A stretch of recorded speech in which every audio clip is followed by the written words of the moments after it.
ಪಿರಿಯಾಪಟ್ಟಣ ತಾಲೂಕಿನ ಬೆಟ್ಟದಪುರ ಗ್ರಾಮದ ಪ್ರಾಥಮಿಕ ಕೃಷಿ ಪತ್ತಿನ ಸಹಕಾರ ಸಂಘದ ಅಧ್ಯಕ್ಷ ಹಾಗೂ ಉಪಾಧ್ಯಕ್ಷರ ಸ್ಥಾನಗಳಿಗೆ ಗುರುವಾರ ನಡೆದ ಚುನಾವಣೆಯಲ್ಲಿ ಅಧ್ಯಕ್ಷರ ಸ್ಥಾನಕ್ಕೆ ನಿರ್ದೇಶಕ ದಿಲೀಪ್, ಉಪಾಧ್ಯಕ್ಷರ ಸ್ಥಾನಕ್ಕೆ ಹರದೂರು ಮೈಲಾರಿಗೌಡ ಒಬ್ಬೊಬ್ಬರೇ ನಾಮಪತ್ರ ಸಲ್ಲಿಸಿದ ಹಿನ್ನೆಲೆಯಲ್ಲಿ ಸಹಕಾರ ಇಲಾಖೆಯ ಚುನಾವಣೆ ಅಧಿಕಾರಿ ಸಿಎನ್ ಗಿರೀಶ್ ಅವರು ಅಧ್ಯಕ್ಷರಾಗಿ ದಿಲೀಪ್ ಅವರನ್ನ, ಉಪಾಧ್ಯಕ್ಷರಾಗಿ ಹರದೂರು ಮೈಲಾರಿಗೌಡ ಅವರನ್ನ ಅವಿರೋಧವಾಗಿ ಆಯ್ಕೆ ಮಾಡಿ ಪ್ರಮಾಣ ಪತ್ರ ನೀಡಿದರು.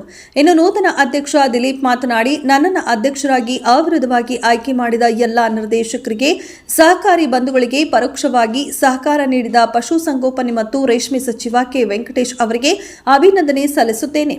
2001ರಲ್ಲಿ ಸಹಕಾರ ಸಂಘ ಮುಚ್ಚುವ ಸ್ಥಿತಿಯಲ್ಲಿತ್ತು. ಮುಖ್ಯ ಕಾರ್ಯನಿರ್ವಹಣಾಧಿಕಾರಿಯಾಗಿ ಕರ್ತವ್ಯ ನಿರ್ವಹಿಸುತ್ತಿರುವ ವಿಜಯ್ ಅವರು ಸಹಕಾರ ಸಂಘವನ್ನು ಅಭಿವೃದ್ಧಿಯತ್ತ ಕೊಂಡೊಯ್ಯುತ್ತಿದ್ದಾರೆ. ಎಲ್ಲಾ ನಿರ್ದೇಶಕರ ಜೊತೆಗೂಡಿ ಸಂಘವನ್ನು ಮುನ್ನಡೆಸಲು ಪ್ರಾಮಾಣಿಕವಾಗಿ ಕೈಜೋಡಿಸಲಾಗುವುದು ಎಂದರು. ಇದೇ ಸಂದರ್ಭದಲ್ಲಿ ನೂತನ ಉಪಾಧ್ಯಕ್ಷ ಹರದೂರು ಮೈಲಾರಿಗೌಡ, ಪ್ರಾಥಮಿಕ ಕೃಷಿ ಪತ್ತಿನ ಸಹಕಾರ ಸಂಘದ ಮುಖ್ಯ ಕಾರ್ಯನಿರ್ವಹಣಾಧಿಕಾರಿ ವಿಜಯ್ ಮಾತನಾಡಿ ತಮ್ಮ ಅಭಿಮತವನ್ನ ವ್ಯಕ್ತಪಡಿಸಿದರು. ನೂತನ ಅಧ್ಯಕ್ಷರಾಗಿ ದಿಲೀಪ್ ಹಾಗೂ ಉಪಾಧ್ಯಕ್ಷರಾಗಿ ಹರದೂರು ಮೈಲಾರಿಗೌಡರ ಘೋಷಣೆಯಾಗುತ್ತಿದ್ದಂತೆ ಅಭಿಮಾನಿಗಳು ಸಹಕಾರ ಸಂಘದ ಕಚೇರಿ ಮುಂಭಾಗ ಪಟಾಕಿ ಸಿಡಿಸಿ ಸಿಹಿ ಹಂಚಿ ಸಂಭ್ರಮಿಸಿದರು. ಪ್ರಾಥಮಿಕ ಕೃಷಿ ಪತ್ತಿನ ಸಹಕಾರ ಸಂಘ ನಿಯಮಿತ ಬೆಟ್ಟದಪುರ ಪಿರಿಯಾಪಟ್ಟಣ ತಾಲೂಕು ಇದರ ಅಧ್ಯಕ್ಷರು ಮತ್ತು ಉಪಾಧ್ಯಕ್ಷರ ಹುದ್ದೆಗೆ ಚುನಾವಣೆ ನಿಗದಿಯಾಗಿತ್ತು. ಅಧ್ಯಕ್ಷರ ಸ್ಥಾನಕ್ಕೆ ಶ್ರೀ ದಿಲೀಪ್ ಬಿನ್ ಜೈರಾಮ್ ಅವರು ನಾಮಪತ್ರ ಸಲ್ಲಿಸಿದ್ದಾರೆ. ಮತ್ತು ಉಪಾಧ್ಯಕ್ಷರಾಗಿ ಮೈಲಾರಿಗೌಡ ಬಿನ್ ಶಂಕರಿಗೌಡರು ಉಪಾಧ್ಯಕ್ಷರಾಗಿ ನಾಮಪತ್ರ ಸಲ್ಲಿಸಿದ್ದಾರೆ.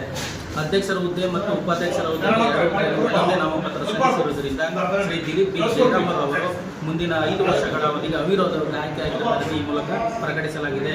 ಹಾಗೂ ಮೈಲಾರಿಗೌಡರು ಇವರು ಕೂಡ ಉಪಾಧ್ಯಕ್ಷರ ಸ್ಥಾನಕ್ಕೆ ಒಬ್ಬರೇ ನಾಮಪತ್ರ ಸಲ್ಲಿಸಿರುವುದರಿಂದ ಇವರು ಕೂಡ ಮುಂದಿನ 5 ವರ್ಷಗಳ ಅವಧಿಗೆ ಅವಿರೋಧವಾಗಿ ಆಯ್ಕೆಯಾಗಿರುವುದನ್ನು ಈ ಮೂಲಕ ಘೋಷಣೆ ಮಾಡಲಾಗಿದೆ. ಡೈರೆಕ್ಟರ್ಗಳವ್ರೆ ಅವರೆಲ್ಲ ಸಲಹೆ ತಗೊಂಡು ಹಾಗೂ ನಮ್ಮ ಗ್ರಾಮ ಪಂಚಾಯತಿ ಹಿರಿಯರಾದಂಥ ನಿರ್ದೇಶಕರಾಗಿರ್ಬೋದು, ಆಗ ಸಿಬ್ಬಂದಿ ವರ್ಗದವರು ಎಲ್ಲ ಆಫೀಸಲ್ಲೂ 10:30ರಿಂದ 11 ಗಂಟೆಗೆ ಹೋಗಿ ಅವರು ಟೈಮಿಂಗ್ ಮಾತ್ರ ತೆಗೆಯಕ್ಕೆ ಇಷ್ಟಪಡ್ತಾರೆ. ಆದರೆ ನಮ್ಮ ಸಿಬ್ಬಂದಿ ವರ್ಗದವರು 6 ಗಂಟೆಗೆ ಬಂದು ನಾಳೆ ಆಗದ ಇವತ್ತೇ ಮಾಡೋಣ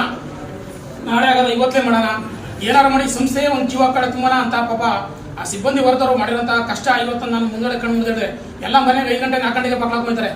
ಆದರೆ ಇವತ್ತು ನಮ್ಮ ಸಿಬ್ಬಂದಿ ವರ್ಗದವರು 8 ಗಂಟೆ 10 ಗಂಟೆ ರಾತ್ರಿ ಗಂಟೆ ಮಾಡೋದು ನಾವೇನು ಹೇಳಿದ್ದೀನಿ, ಏನಪ್ಪ ಸಂಸ್ಥೆ ಇಷ್ಟು ಮಾಡೋಕ್ಕೆ ಮುಂಚೆ ಮಾಡಿದೆ ಅಂತ. ಈ ಸಂಸ್ಥೆಯಲ್ಲಿ ಎಲ್ಲ ಸಂಬಳ ತಗೊಂಡು ಮನೆಗೆ ಹೋಗುವಂಥ ಪರಿಸ್ಥಿತಿ ಬಂತು. ಆದರೆ ನಮ್ಮ ಸೆಕ್ರೆಟರಿ ಅವರು ಓಲ್ಡರಿ ಪಾಪ ಹಸ್ಕೊಂಡು ಮನೆಕೊಂಡೆ ಈ ಸಂಸ್ಥೆ ಉಳಿಸ್ಬೇಕು ಅಂತ ಭಾರಿ ಕಷ್ಟ ಬಿದ್ದಿದ್ದಾರೆ ಅವರು. ಇಂಥ ಸೆಕ್ರೆಟರಿ ನಮ್ಮ ಜೀವನದಲ್ಲಿ ಈ ಥರ ನಮಗೆ ಸಿಕ್ಕಿಲ್ಲ. ನಮಗೆ ಹಿಂದೆ ಏನು ಖುಷಿ ಆಗ್ತದೆ ಅಂತಂದರೆ 15 ವರ್ಷ ಹಿಂದೆ ಇದ್ದಾಗ ನಾವು ಸಂಸ್ಥೆಯಲ್ಲಿ ಸದಸ್ಯರಾಗಿ ಬಂದಿದ್ದು ಅವರಿಗೆ. ಆ ಟೈಮ್ನಲ್ಲಿ ನಮಗೆ ಇದ್ದಂಥ ಸೂಪರ್ವೈಸರು ಇವತ್ತು ಹತ್ತಿರ ನನಗೆ ಸಿಕ್ಕವ್ರೆ ಅಂದರೆ ಆ ಸಾಂದ್ರಮ್ಮನ ಆಶೀರ್ವಾದದಿಂದ ಅವ್ರು ಬಂದಿರ್ತಾರೆ. ನಮಗೆ ಕಾಯ್ದೆ ತೋರಿಸ್ಕೊಟ್ಟಿರೋದೆ ತಾಯಿ. ಇನ್ನೂ ಈ ಸಂಸ್ಥೆ ಮುಂದೆ ಬೆಳೀತದೆ.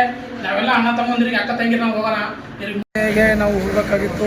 ಈ ವಾತಾವರಣದಲ್ಲಿ ಯಾವುದೇ ಕಾರಣಕ್ಕೂ ಚುನಾವಣೆ ಮಾಡಿ ಮಾಡೋಕ್ಕಾಗಿದ್ದಿಲ್ಲ. ಆದರೆ ನಮ್ಮ ಅವಿರೋಧ ಆಯ್ಕೆಯಿಂದ ಹಿರಿಯರೆಲ್ಲ ಸೇರಿಕೊಂಡು ಒಂದು ಮಾತುಕತೆ ಮಾಡಿ ಆ ಕಡೆ ಈ ಕಡೆ ಇದು ಮಾಡಿಕೊಂಡು ನಮಗೆ ಇವತ್ತು ಅವಿರೋಧ ಆಯ್ಕೆ ಮಾಡಿ ಅಧ್ಯಕ್ಷ ಉಪಾಧ್ಯಕ್ಷ ಆಯ್ಕೆ ಮಾಡಿದ್ದಾರೆ. ನಾವು ಅವರ ಸೇವೆ ಯಾವತ್ತೂ ನೆನ್ಕೊಂಡು ಇದು ಮಾಡ್ತೀವಿ. ನಮ್ಮಗಳ ಜೊತೆ ಒಡಗೂಡಿ ನೀವು ಸಲಹೆ ಸಹಕಾರ ನೀಡಿ ಸಂಸ್ಥೆ ಅಭಿವೃದ್ಧಿ ಪತ್ರದ ಕೊಂಡೊಯ್ಯಲಿ ಅಂತೇಳಿ ಆ ಶಾಂತಿರಮ್ಮ ಎಲ್ರಿಗೂ ಮನಸ್ಸು ಕೊಡಲಿ ಅಂತೇಳಿ ನಿಮ್ಮನ್ನ ಭಗವಂತನ ಬೇಡ್ಕೊತೀವಿ. ಈ ಸಂಸ್ಥೆನ ಮುಂದೆ ತರಕ್ಕೆ ನಮ್ಮ ಕೈಲಾದಷ್ಟು ಪ್ರಯತ್ನ ನಾವು ಕೊಡ್ತೀವಿ ಅಂತ ಹೇಳ್ತಾ ಇದ್ದೀನಿ. ನನ್ನ ಮಾತು